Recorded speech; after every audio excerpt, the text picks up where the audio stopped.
Mais d'abord, on va retrouver Dolores, autre femme qui, elle, est sur le terrain, pendant que nous, on est bien au chaud.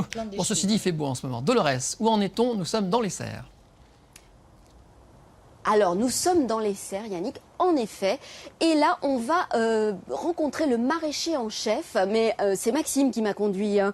Maxime, ici, on parlait tout à l'heure de la vocation de la ferme de la Bérosier, qui est une vocation d'insertion aussi. Oui, le premier axe de travail, c'est le chantier d'insertion. Il y a 16 salariés et ça permet de tenir la production, d'entretenir les terrains et puis surtout de faire de la vente, puisqu'on produit pour vendre.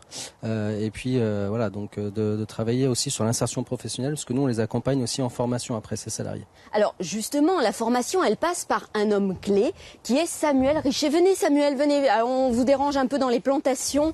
Samuel, bonjour. Bonjour. Alors, vous avez une quinzaine de personnes que vous faites travailler. Tout le monde a la main verte ici ou c'est un petit peu compliqué de mettre à niveau tout le monde? On ne demande pas aux personnes d'arriver avec la main verte. Il se trouve que certains l'ont déjà fait, ça peut être dans leur pays avant ou avec leurs grands-parents.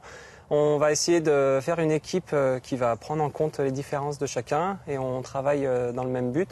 Après, on va être dans de la formation pratique, c'est-à-dire qu'il y a de la consigne qui va être donnée par moi-même et par mon collègue encadrant. Il manipule quand même, on n'est pas dans... On n'est que dans le pratique. Que dans le pratique. Est-ce qu'il y a des choses qu'ils n'aiment pas faire ou que ce public en insertion, on va dire, rechigne ou avec lequel il est plus à l'aise ou des...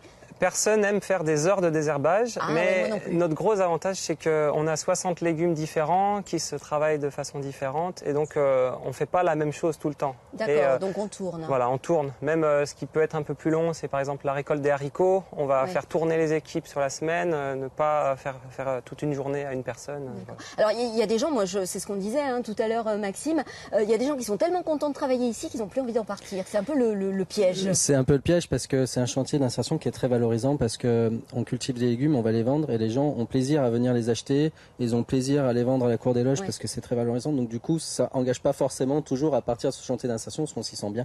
Alors justement, vous disiez cour des loges, Samuel, tout ce qui est là à nos pieds, ça va partir où? Eh ben, par exemple, là, c'est du mesclin, c'est-à-dire qu'on a plusieurs petites salades qui sont plantées très serrées ensemble. D'accord. Ça va finir dans les assiettes de cour des loges. Et on recevra le chef tout à l'heure. C'est ça. Le fenouil, il y en a une partie qui va partir à la cour des loges aussi. Oui. Là, on voyait qu'on a mis plusieurs légumes très serrés parce que dans les serres, la place est chère. Oui. Donc, alors c'est une serre qui est assez vaste quand même. Ici, on est sur combien de... Là, on a 50 mètres de long par 9 mètres de large. Oui. C'est une taille un petit peu standard. Et puis Maxime abordait tout à l'heure le fait que c'est une serre bioclimatique. Oui. Et on peut voir derrière les tomates des bidons d'eau. Voilà, qui sont pleins d'eau et qui vont permettre faire que la serre est plus chaude. D'accord, sans avoir une dépense d'énergie folle.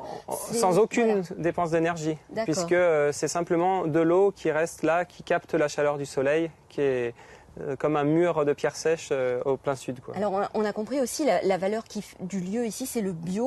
On travaille beaucoup sur le bio, la saisonnalité. Mais ça, c'est des tomates, si je ne m'abuse. Tout à fait. En plus, donc, des noirs de Crimée, Yannick, mes préférés.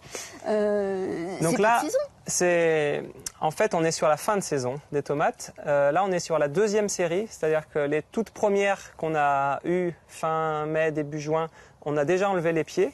Là, on est sur la deuxième série où on arrive un petit peu à la fin. Et on a dans une autre serre la troisième série où c'est normal d'avoir encore des tomates rouges jusqu'à fin octobre. Donc on fait des légumes de saison, on fait de la culture raisonnée, on cultive les valeurs humaines. Je dis pas de bêtises, Maxime? Non, c'est tout à fait ça. Bon, alors on va aller cuisiner le chef. Justement, on parlait de la cour des loges, Anthony Bonnet, qui va nous expliquer un petit peu pourquoi il vient chercher ses légumes ici et comment se passe cette collaboration. À tout de suite, Yannick. Merci Dolores et à tout à l'heure. Toujours